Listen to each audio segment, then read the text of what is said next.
القرآن المجید والفرقان الحمید صدق اللہ العظیم۔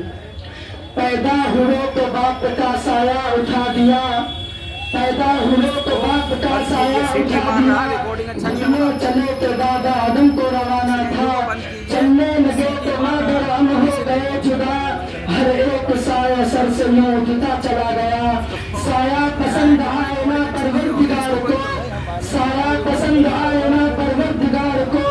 بے سایہ کر دیا گیا اس سایہ دار کو۔ میرے محترم حضرات اور میرے عزیز ساتھیوں، آج میں آپ حضرات کے سامنے اس جلیل القدر، عظیم المرتبت اور رفیع الشان ہستی کے تذکیرے کی سعادت حاصل کر رہا ہوں، جن کی حیات و زندگی کا ایک ایک لمحہ سورج کی طرح صاف و شفاف تھا، جن کی اگر ایک طرف جوانی کی زندگی عزت و پاک بازی عدل و انصاف سے مبروک تھی، تو دوسری طرف ان کی ایام اور طفولیت کی زندگی بھی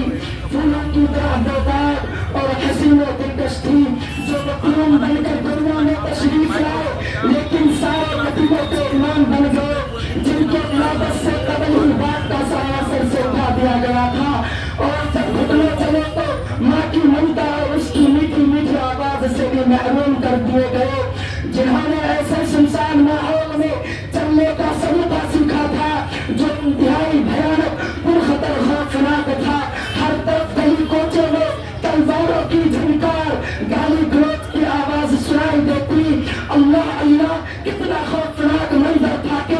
باپ باپ چلاتی ہوئی معصوم بچیاں بھی زندہ درگور کر دے جاتے۔ ایک خدا کو چھوڑ کر سینکڑوں دیوی دیوتاؤں کی پوجا کی جاتی تھی، وہاں کا ایک ایک بچہ تہذیب و تمدن سے نابلد، شراب نوشی، دروغ گوئی، بے حیائی کا حوصلہ تھا۔ سورج طلوع ہوتے ہی مکے کی گلیوں میں بچوں کی بھیڑ لگ جاتی، رقص و سرور، ناچ گانا، خاک و پتھر ان کا محبوب مشغلہ ہوتا تھا، فحش گالی گلوچ ان کے لبوں پر مچلتا تھا۔ لیکن قربان جائے آمنہ کے لال اور عبداللہ کے در یتیم پر، جن کے آمد پہ لاکھوں سلام، جن کی ولادت پہ لاکھوں سلام، جن کی طفولیت پہ لاکھوں سلام، جن کی شبابیت پہ لاکھوں سلام، جن کی نبوت پہ لاکھوں سلام، جن کی رسالت پہ لاکھوں سلام، جن کے قدموں میں سو جان قربان ہو جائے۔ پوری تاریخ انسانیت میں آپ کی کوئی مثال نہیں ملتی، اور ملے بھی کیسے؟ قدرت نے آپ کا فانی کسی کو پیدا ہی نہیں کیا، بلکہ آپ کے پیدا ہونے کے بعد وہ سانچہ ہی توڑ دیا گیا تاکہ کسی کو فانیت کا شبہ ہی نہ ہو سکے۔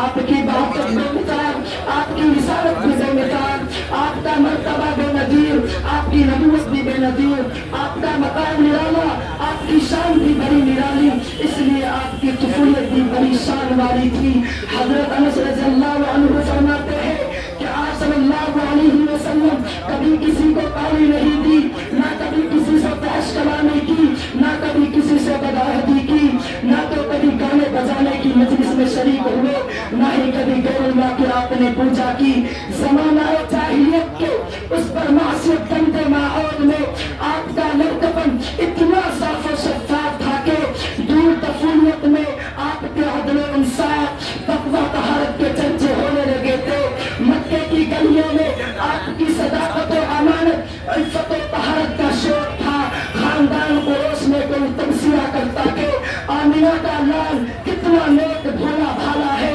لات و عزیٰ کی قسم ایسا نیک اور پاکیزہ بچہ نہ تو میرے آنکھوں نے دیکھا ہے، نہ ہی میرے کانوں نے سنا ہے۔ تو کوئی کہتا عبداللہ کا در یتیم وعدہ کا کتنا سچا ہے، زمین چل سکتی ہے، آسمان ٹوٹ سکتا ہے، مگر عبداللہ کا لاڈلا وعدہ کی تکمیل سے کبھی باز نہیں آ سکتا۔ ملا ہے آمنہ کو فضل باری سے یتیم ایسا،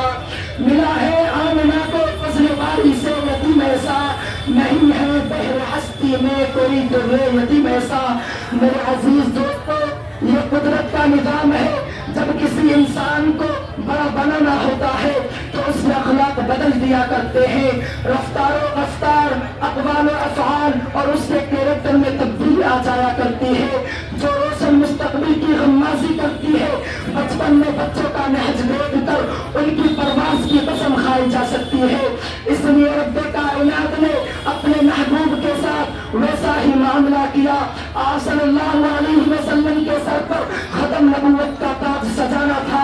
اس لیے آپ کے پورے سلسلہ نسب کو ہر طرح کی غلاظت اور ناپاکی سے محفوظ رکھا. مسلم شریف کی روایت ہے، آپ صلی اللہ علیہ وسلم نے فرمایا سب سے پہلے اللہ تعالیٰ نے حضرت اسماعیل علیہ السلام کی اولاد میں سے کنانہ کو منتخب کیا، کنانہ میں سے قریش کو منتخب کیا، پھر خاندان قریش میں سے بنی ہاشم کو چنا اور بنی ہاشم میں سے پھر مجھے اللہ تعالیٰ نے منتخب کیا. میرے دوستو، یہ انتخاب پر انتخاب کیوں؟ اس لیے کہ آپ کو سید الانبیاء بنا کر مبعوث کرنا تھا، آپ کو ساری دنیا کے لیے رحمت بنا کر مبعوث کرنا تھا، آپ کو شہنشاہ کونین بنانا تھا، آپ کے سر پر ختم نبوت کا تاج سجانا تھا، آپ کو سید الانس والجن کا خطاب دینا تھا، آپ کو خالق کائنات کا محبوب بننا تھا. ہاں ہاں، آپ کو ساری دنیا کے لیے آپ کو ساری دنیا کا امام بننا تھا. اس لیے قدرت نے شروع ہی سے آپ کے ساتھ ویسا انتظام بھی کیا. اسلام کے کئیوں نوجوانوں، دنیا کی خوش نصیب عورت دائی حلیمہ فرماتی ہے کہ حضور ایام طفولیت میں بھی کبھی برہنہ ہونے کو پسند نہ فرماتے تھے. جب کپڑا آپ کے تن مبارک سے ہٹ جاتا تو آپ روتے اور بے چین ہو جاتے جب تک کہ کپڑا آپ پر ڈھک نہ دیا جاتا تھا. آپ کو صغرے سننے میں ننھی سی عمر میں تلے اڑیا سے آتی ہے، اور کیسے ان کو آر نہ آئے جن سے ملائکہ بھی شرم کرتے ہو، جن پر ہر لمحہ رحمت کے فرشتے پروانہ وار گردش کرتے ہو، جن کے مقدر میں سارے کائنات کو شرم و حیا کا درس دینا تھا. حلیمہ کو کیا معلوم کہ یہ بچہ ساری دنیا کو توحید کا لباس پہنانے آیا ہے، اسے کیا معلوم کہ یہ بچہ ساری کائنات کو صداقت و امانت کا لباس پہنانے آیا ہے، اور کسے کیا معلوم کہ عبداللہ کا در یتیم سارے حکمرانوں کا امام بننے آیا ہے. میرا عزیز دوستو، دائی حلیمہ فرماتی ہے کہ جب حضور صلی اللہ علیہ وسلم کا رضائی بھائی گھر سے باہر نکل کر بچوں کے ساتھ کھیلنے میں مصروف ہوتے تو آپ صلی اللہ علیہ وسلم کی نظر ان پر پڑتی تو فوراً ہاتھ پکڑ کر فرماتے کہ ہم اس بیکار کام کے لیے پیدا نہیں ہوئے ہیں. ہاں، بڑوں کی نظر بھی بڑی چیز پر ہوا کرتی ہے، اس لیے شافع کونو مکہ کی نظر بھی بچپن ہی سے مقصد کائنات پر تھی. خود نہ تھے جو راہ پر اوروں کے ہادی بن گئے، خود نہ تھے جو راہ پر اوروں کے ہادی بن گئے، کیا نظر تھی جس نے مردوں کو مسیحا کر دیا. وما علینا الا البلاغ. ماشاء اللہ، سبحان اللہ. یہ تھے عزیزم محمد رضا صلی اللہ علیہ وسلم. اب اللہ رب العزت کے کلام کی تلاوت کے بعد اور اللہ رب العزت کی حمد و ثنا کے بعد اگر کوئی ذات ایسی ہے جس کی تعریف و توصیف بیان کی جائے تو وہ سرکار دو عالم خاتم النبیین صلی اللہ علیہ وسلم کی ذات گرامی ہے، جن کی تعریف و توصیف میں پوری کائنات رقم اللسان ہے. آپ کی تعریف و توصیف کا سلسلہ کبھی ختم نہیں ہوتا.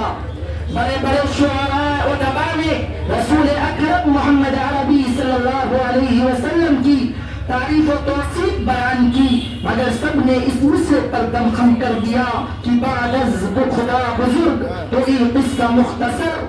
بعد از خدا بزرگ تو یہ قصہ مختصر. پوری دنیا میں جن کی تکریم کی آواز بلند ہو رہی ہو، مساجد کے مینار جن کی نبوت و رسالت کی گواہی دے رہے ہو، زمین جن کی تعظیم سے گونج رہی ہو، آسمان جس کی توقیر میں محو درود ہو، کون و مکان جس کی ثنا خوانی کر رہے ہو. سبحان اللہ، سبحان اللہ. کیا شان ہے محبوب کبریا کی کہ خالق کائنات خود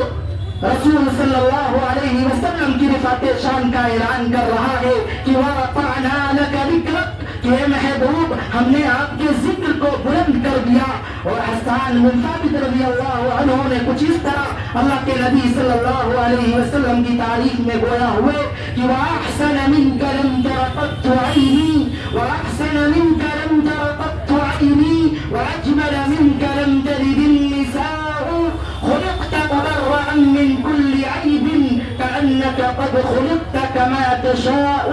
اور مرحوم راحت ہندوری صاحب نے کچھ اس طریقے سے اللہ کے نبی صلی اللہ علیہ وسلم کی تعریف کی کہ زمزموں کو ترو تسلیم نہیں لکھ سکتا، زمزموں کو ترو تسلیم نہیں لکھ سکتا، اے نبی آپ کی تعظیم نہیں لکھ سکتا، میں اگر سات سمندر بھی نچوڑوں راحت، میں اگر سات سمندر بھی نچوڑوں راحت، آپ کے نام کی ایک نیم نہیں لکھ سکتا۔ تو اسی ذات گرامی کی حمد و ثنا، تعریف و توصیف بیان کرنے کے لیے اس مدرسے کے ایک بہت ہی اچھے طالب علم کو دعوت نعت دیتے ہیں، جن سے میری مراد محمد مرشد سلمہ ہیں، جو